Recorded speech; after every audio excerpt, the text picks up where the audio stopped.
नाज़रीन दड़ो मां breaking news इंदालो सागर दीदार अली कुंभार जी चोर जमाली शाहबंद रोड ते ट्रक ऐं रक्षा में आमू साम्हूं टक्कर थियण जे नतीजे में 2 ॼणा फौत 5 ॼणा ज़ख़्मी थी पिया। अहम ख़बर खां तव्हांखे आगाह कंदा हलूं। चोर जमाली शाहबंद रोड ते ट्रक ऐं रक्षा में आमू साम्हूं टक्कर थी पियो, जंहिंजे नतीजे में 2 ॼणा फौत ऐं 5 ॼणा ज़ख़्मी थी पिया। चोर जमाली शहर लॻ खांटोमोरी स्टॉप वटि रक्षा ऐं ट्रक में आमू साम्हूं टक्कर थियण जे नतीजे में रक्षा सवार 2 ॼणा अब्दुल नबी सोलंकी, मोहम्मद उर्फ पोड़ो सोलंकी मौके ते फौत थी विया। अफ़सोसनाक ख़बर ॾींदा हलूं त चोर जमाली शहर लॻ खांटोमोरी स्टॉप वटि रक्षा ऐं ट्रक में आमू साम्हूं टक्कर थियण जे नतीजे में रक्षा सवार 2 ॼणा अब्दुल नबी सोलंकी ऐं मोहम्मद उर्फ पोड़ो सोलंकी मौके ते फौत थी विया। 5 ॼणा मोहम्मद अशरफ सोलंकी, अरबाब सोलंकी, जान मोहम्मद सोलंकी, सिकंदर मंदरो, मसमात सोनी ज़ख़्मी थी पिया आहिनि। ज़ख़्मी ऐं फौतियुनि खे रूरल हेल्थ सेंटर चोर जमाली आंदो वियो। हैदराबाद नाले अलादाद चिलगरी वल्द बच्चू चिलगरी मीडिया अॻियां ॿुधाईंदे चयो त ज़मीन मुंहिंजे पीउ बच्चू चिलगरी जी आहे ऐं उन ज़मीन ते कुझु माण्हू मूंखे ज़मीन हड़प करण जी धमकियूं ॾेई रहिया आहिनि। उन्हनि माण्हुनि मां गोपी वाड़ियो, राजेश वाड़ियो, इमरान मेमण, ज़ाहिद मेमण ऐं हनीफ़ मेमण ही माण्हू हद जे अमलदारनि खां पैसा ॾेई मूंखे ॿधाइण चाहिनि था ऐं पंहिंजी ज़मीन जा काग़ज़ खणी सिंध सेक्रेटरी में ॾेखारिया आहिनि।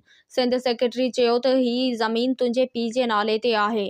हिन ज़मीन जो 8 क़िस्तूं पेड थियल आहिनि। 1964 में हाणे ही काग़ज़ खणी हैदराबाद में ॾेखारिया त उन्हनि चयो त ही काग़ज़ सही आहिनि। बोर्ड ऑफिस में ॾेखारिया, हर आम ख़ासि माण्हू खे काग़ज़ ॾेखारिया, सभिनी चयो काग़ज़ सही आहिनि, मगर मथे ॾिनल नाले वारा माण्हू मूंखे बार बार तंग ऐं परेशान करे रहिया आहिनि।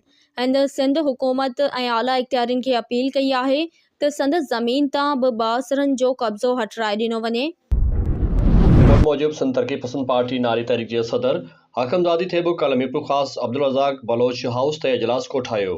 इजलास जी सदारत तरक़ी पसंद पार्टी नारी तहरीक जे सदर हाकिमज़ादी थेबो कई। हिन पंहिंजे ख़िताब में चयो आहे त सिंध सां हाणे न पर सदियुनि खां धारियुनि जे यालगारूं थींदियूं रहियूं आहिनि, पर सिंध वासियुनि हमेशह हर ज़ालिम सां हर माज़ ते जंग कई आहे ऐं कामयाबी माणी आहे। असां वक़्त जे हुक्मराननि खे चिता ॾियूं था त उहे पंहिंजे होद तां लही वञनि, सिंधु दरिया मथां नाजाइज़ 6 कैनाल अॾणु बंदि कनि।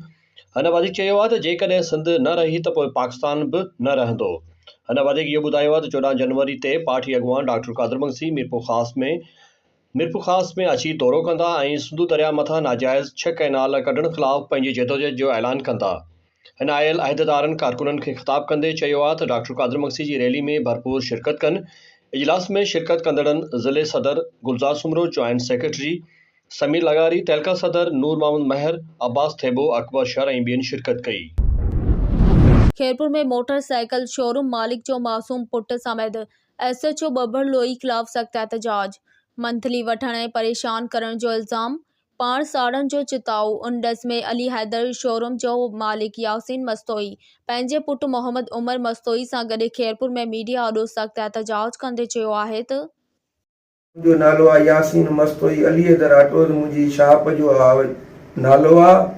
उते पूरे बबले शहर में मुंहिंजो कारोबार आहे। उते मूंखे सूबेदार बेगुनाह तंग थो करे। अब्बास सुंदराणी वॾो मुंशी हाकिम कलोड़ो 1,10,000 मूंखां हाकिम वरिता आहिनि, 2,11,000 मूंखां अब्बास सुंदराणी वरिता आहिनि। अञा चए थो 2 लख रुपया ॾिए जे न ते FIR कंदोमांइ ऐं मूंखे मोज़िज़ सामान जे साम्हूं कज़ीअ में वेही करे मूंखे गारियूं थो ॾिए।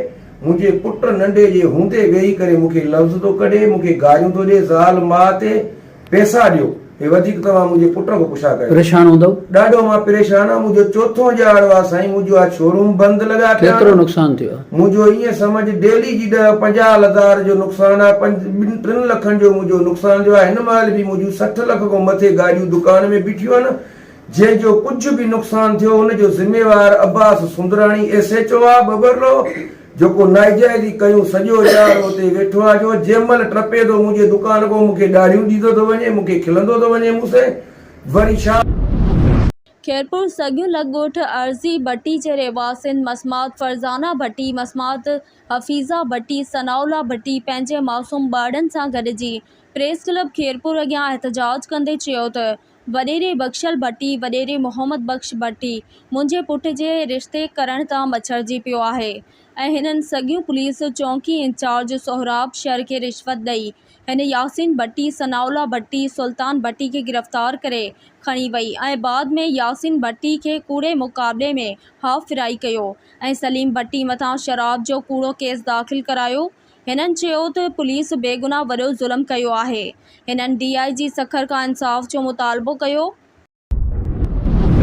DSP सिटी फराज़ अहमद मैथोलॉजी पंहिंजे ऑफिस में प्रेस कॉन्फ्रेंस हिन साफ़िन खे ॿुधायो आहे त टिनि ज़िलनि सखर ख़ैरपुर शिकारपुर मां मोटरसाइकिल फुर्जी गैंग में शामिल वसीम मंगरियो हज़बुल्ला ख़ान मोहम्मद लियाकत जागीरानी खे गिरफ़्तार करे संदन कब्ज़े मां 20 मोटरसाइकिलूं हथ करे असल मालिकनि जे हवाले कयूं वयूं आहिनि। हिन वधीक ॿुधायो आहे त B सेक्शन थाणे जद कराची आयरन स्टोर मां 15 लाख फुर कई वई हुई, जिन मां मोबाइल ट्रेस ज़रिए गुलहसन गोपांग करीम बख्श गोपांग खे गिरफ़्तार करे मोबाइल हथ कई वई आहे। पेशाब जल्द बरामद कया वेंदा। गिरफ़्तार जवाबदारनि खे जेल मोकिलियो वियो आहे। हिन वधीक ॿुधायो आहे त पुलिस मुक़ाबले में पीरगोठ जी हद में ईंदड़ वेंदड़ माण्हुनि खां फुर जी कोशिश कंदड़ 6 जवाबदारनि खे गिरफ़्तार पिणु कयो वियो आहे। तलाश ऐप भी हमने उसको भी हमने ऑपरेशनलाइज किया हुआ है। तलाश ऐप हमारे पास खैरपुर में कोई 10 के करीब हैं, वो हमने मुख्तलिफ सब डिवीज़न्स में उनको तैनात किया हुआ है। उनको जो ऑपरेटर हैं वो रोडों पे खड़े होके वो उनको जो शकी लोग होते हैं उनको खड़ा करके उनकी बदन तलाशी के अलावा उनकी बायोमेट्रिक भी कराई जाती है। अगर उसका कोई क्रिमिनल रिकॉर्ड होता है वो फ़ौरन वो गिरफ़्तार हो जाता है और फिर उस पर मज़ीद कानूनी कार्रवाई हो जाती है। हैदराबाद ख़ुराक खाते खे करप्शन खां पाक करणु अवलीन तरजीह आहे। अब्दुल जब्बार ख़ान पारां ईंदड़ कणक जी सीज़न लाइ बारदाना जी खोट खे फ़ौरी तौर ते दूर करण लाइ क़दम खंया पिया वञनि। कणक खे ज़ाया थियण खां बचाइण लाइ बल्कि मां पाण बि मैदान में आहियां। हुकूमत ऐं हारियुनि खे नुक़सान खां बचाइण लाइ इफ़्तिख़ार अली सराहियो। पाकिस्तान मुस्लिम लीग फंक्शन ज़िला खैरपुर जे जनरल सेक्रेटरी शाहिद रसूल चीमा जी सदारत हेठि पाकिस्तान मुस्लिम league function city Khairpur तालका Khairpur ऐं लेडीज़ विंग ज़िला खैरपुर जी तंज़ीम साज़ी जे हवाले सां इजलास मुस्लिम लीग हाउस लुकमान खैरपुर में थी गुज़रियो।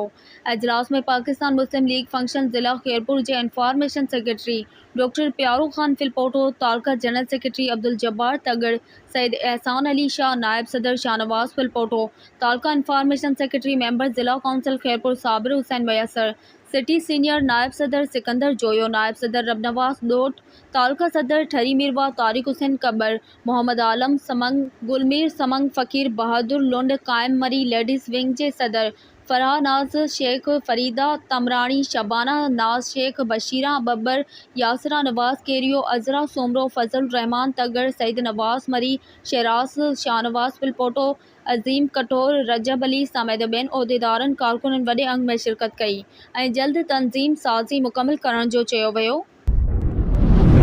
खैरपुर में लेडी हेल्थ वर्कर इंचार्ज जी कुर्सी म्यूज़िकल चेयर बणिजी वई। डॉक्टर कंवल गाजाणी खे हटाइण बाद 3 महीननि में 4 मुख़्तलिफ़ ऑफिसर बदिली ऐं मुक़रर थियण सबबि ऑफिस जो कारोबार ठप। DHO ऑफिस खैरपुर में सेक्रेटरी सिहत ऐं डायरेक्टर सखर जी मिली भगत करप्शन खे हथे वठराई आहे। नोटिस जो मुतालबो ख़बर मूजिब खैरपुर जे समाजी अॻवान एडवोकेट कुर्बान अली नरेजो, एडवोकेट मोहम्मद नवाज़, ताजिर मोहम्मद नवाब अली ऐं ॿियनि मीडिया सां ॻाल्हाईंदे चयो त सेक्रेटरी सिहत मोहम्मद रेहान ऐं director Sukkur health doctor Nadeem Ashraf Jokhio जी मिली भगत सां DHO ऑफिस खैरपुर मुबैना तौर करप्शन अरूज ते आहे। सेक्रेटरी सिहत जी नवाज़िश सां डायरेक्टर सखर हेल्थ नदीम अशरफ जोखियो खे 6 महीननि खां DHO खैरपुर जी इज़ाफ़ी चार्ज ॾिनी वई आहे, जंहिं करप्शन जा नवां रिकॉर्ड क़ाइमु करे छॾिया आहिनि। इन्हनि ॿुधायो त लेडी हेल्थ वर्कर खैरपुर जे इंचार्ज डॉक्टर कंवल गाजाणी खे करप्शन इल्ज़ाम में बदिली करण खां पोइ DHO खैरपुर ऐं सेक्रेटरी सिहत जी मिली भगत ऐं करप्शन सबबि 3 महीननि में 4 अलॻि-अलॻि ऑफिसरनि doctor Mohammad Baqir Jatoi, doctor Rafiq Mangi, doctor अता हुसैन नरेजो खे मुक़रर करण बाद बदिली करे लेडी डॉक्टर शाहदाना खे नओं incharge lady health worker Khairpur छॾियो आहे। तलार additional secretary Aamir Zia Asran, director development Tariq Qazi, director health services Hyderabad Farooq लिगारी ऐं ॿियनि ऑफिसरनि जो रूरल हेल्थ सेंटर तलार जो तफ़सीली विज़िट ऐं नईं ठहिंदड़ तालुका अस्पताल तलार जी ज़ेर तामीर बिल्डिंग जो तफ़सीली विज़िट। ऐं medical superintendent doctor Zahid Mahmood आरई खे मुकमल ख़ातिरी कराईंदे चयो त इंशाअल्लाह तमामु जल्द तामीराती कम खे ॿीहर शुरू कराए तालके तलार जी अवाम खे तालके लेवल जूं इम्प्रूव हेल्थ सर्विसिज फ़राहम कबियूं। कंडियारो लग ॻोठ पिरेल सरगाणी वासी मोरो दर्स थाणे जी हद में 30 साला नौजवान अब्दुल लतीफ़ सरगाणी रोड हादसे में फ़ौत। मोरो पुलिस कोच ड्राइवर समेत तावील में वठी छॾी। फ़ौती जी मैयत घर पहुचण ते को रामतल। तालीम खपे ताला न खपनि ताकूं ऐं भाड़ा न खपनि तालीम खपे ताला न खपनि ताकूं ऐं भाड़ा न खपनि हिन क़ौम जो मुस्तक़बिल हाणे तालीम बिना कुझु बि कोन्हे। तलार तइलीम खपे ताला न खपनि। तलार जे ॻोठ सईद मुराद अली शाह जो मेन गवर्नमेंट प्राइमरी स्कूल ज़बुन हाली जो शिकार 200 खां वधीक स्कूली शागिर्द ऐं शागिर्दानियूं सख़्त सर्दी में खुले आसमान हेठि तइलीम प्लान ते मजबूर। स्कूली शागिर्दनि जो एहतिजाजी मुज़ाहिरो शागिर्दनि ज़हीरुल्लाह बजानी, अयान महरान, मुराद अली दर्शन एहतिजाज कंदे ॿुधायो आहे त ॻोठ मुराद अली शाह जो मेन गवर्नमेंट स्कूल ज़बुन हाल थी वियो आहे। स्कूल जी छित जा चापोड़ा करण सबबि तइलीम खुले आसमान हेठि पढ़ायूं पिया। असां मुतालबो करियूं था त PP चेयरमैन बिलावल भुट्टो ज़रदारी, हुकूमत सिंध, PP MPA मीरुल्लाह बख्श, डिप्टी कमिश्नर वदीन ऐं वसवान खे अपील करियूं था त ॻोठ सईद मुराद अली शाह जो स्कूल तइमीर कराए असांजी तइलीम बिना ख़ौफ़ जे जारी रखी सघूं।